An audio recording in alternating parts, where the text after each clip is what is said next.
नमस्कार, आप देख रहे हैं टीवी 24 नेटवर्क। मैं हूं पूनम यादव। लोकसभा चुनाव के बाद से बीजेपी और सीएम योगी आदित्यनाथ यूपी में खोई हुई जमीन को वापस पाने के लिए बेताब हैं, ताकि संकेत दिया जा सके कि लोकसभा में मिली हार महज एक आपदा थी। इसी से यूपी की 9 विधानसभा सीटों पर हो रहे उपचुनाव में बीजेपी की जीत और हार है। योगी के भविष्य के लिहाज से ये भी काफ़ी अहम माना जा रहा है। हालांकि अभी तक उपचुनाव में समाजवादी पार्टी का भी काफ़ी कुछ दांव पर लगा हुआ है। बता दें कि लोकसभा चुनाव के नतीजों से उत्तर प्रदेश की जो तस्वीरें निकलकर सामने आई थी, उसमें सभी को चौंका दिया था। बीजेपी को 2024 लोकसभा चुनाव में 33 सीटें मिलने के बावजूद झटका लगा था, क्योंकि समाजवादी पार्टी को 37 सीटों के साथ काफी बढ़त मिली थी। अब उत्तर प्रदेश की जिन 9 सीटों पर उपचुनाव होना है, ये सीटें पूरे राज्य में फैली हुई हैं। पूर्वी उत्तर प्रदेश में 3, पश्चिमी भाग में 4 और मध्य और ब्रज क्षेत्र में एक सीट है।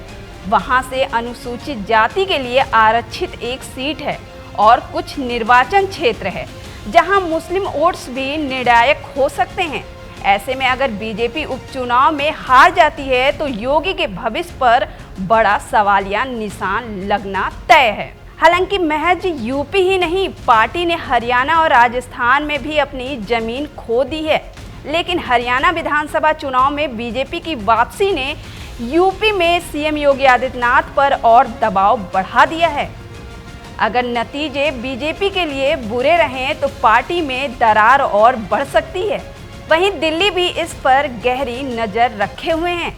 वहीं अगर बात की जाए दूसरी ओर समाजवादी पार्टी की, तो समाजवादी पार्टी को साबित करना होगा कि लोकसभा चुनाव में उसका प्रदर्शन कोई अप्रत्याशित घटना नहीं थी और 2027 के विधानसभा चुनाव में पहले राज्य में धीरे धीरे राजनीतिक बदलाव हो रहा है।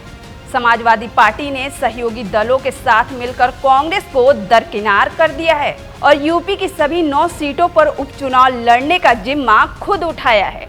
इसी बीच सीएम योगी के विवादित नारे बटेंगे तो कटेंगे, जिसे आरएसएस और पीएम मोदी का भी समर्थन मिला है, जिसके जवाब में सपा ने नारा दिया है, जुड़ेंगे तो जीतेंगे।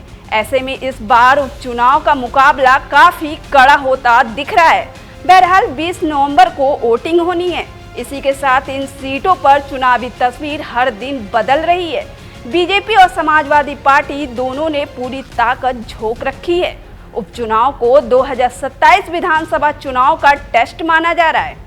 लोकसभा चुनाव के रिजल्ट के बाद से सपा अपना हिम्मत बनाए रखा है। यही नहीं, बीएसपी पहली बार उपचुनाव लड़ रही है। तो वहीं चुनावी मैदान में असदुद्दीन ओवैसी और चंद्रशेखर की पार्टी के प्रत्याशी भी हैं।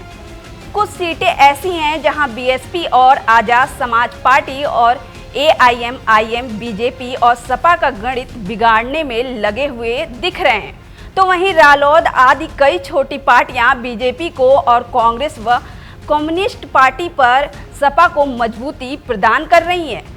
फिलहाल के लिए इतना ही। आगे की जानकारी के लिए देखते रहिए टीवी 24 नेटवर्क।